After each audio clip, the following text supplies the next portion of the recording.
Hello Tigla Squad, Jeffrey speaking here. Hari ini saya akan unbox satu telefon bajet iaitu InFocus VHZ T1. Dalam video ni saya akan kongsikan sebanyak mungkin info dengan bosku sebelum buat sebarang pembelian. Untuk info bosku, InFocus merupakan satu syarikat Amerika yang ditubuhkan pada tahun 1986. Mereka membangunkan dan menghasilkan peranti seperti projektor, TV dan juga smartphone. Phone yang kita akan lihat hari ini menggunakan Snapdragon 425. Antara phone lain yang menggunakan SoC yang sama ialah Redmi Note 5A dan Huawei Y6 2018. Kotaknya berwarna hitam dengan tulisan yang berwarna oranye.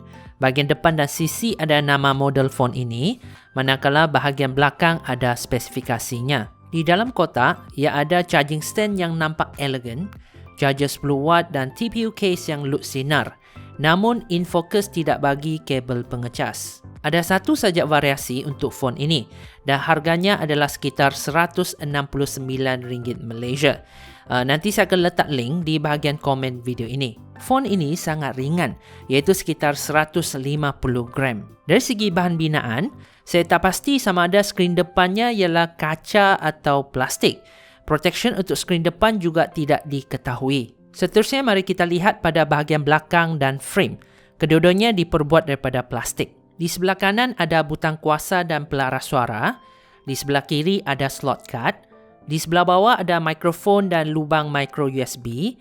Dan akhir sekali bahagian atas ada IR blaster dan bicu audio. Sistem storage ialah 7.22GB.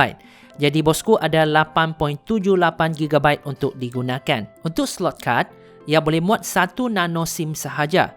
Tiada tempat untuk letak kad micro SD. Selain itu, phone ini tiada pengimbas cap jari. Jadi untuk security, bosku boleh guna pattern, PIN atau password. Apa yang mengejutkan saya ialah phone bajet ini ada LED notifikasi. Contohnya kalau ada message masuk di Messenger, lampu LED akan berkelip-kelip. Untuk skrin, ia bersaiz 5 inci dan menggunakan LCD. Tapi saya tak pasti sama ada ia adalah TFT atau IPS. Lensa kamera belakangnya tidak menonjol. Jadi ia masih lagi dapat baring atas permukaan rata tanpa goyah.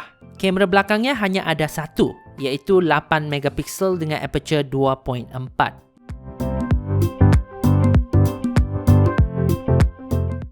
Sekarang saya rekod video menggunakan lensa belakang untuk phone ini. Resolusi maksimum ialah 1080p 30 frame per second dan tiada OIS ataupun EIS.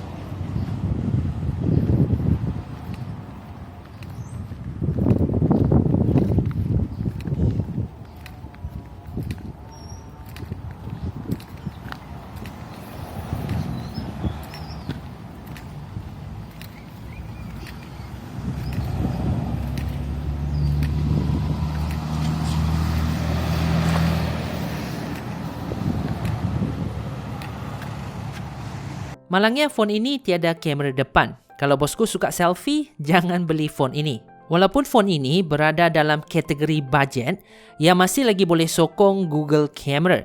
Disebabkan ia menggunakan Android 7, saya rekomen menggunakan Gcam 4. Phone ini tidak mempunyai wireless charging, tapi ada NFC.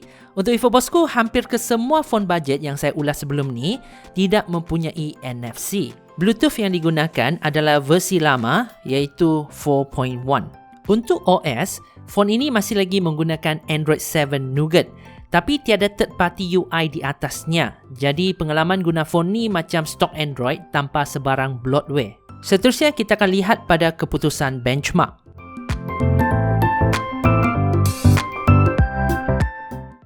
Jadi itulah video unboxing untuk hari ini.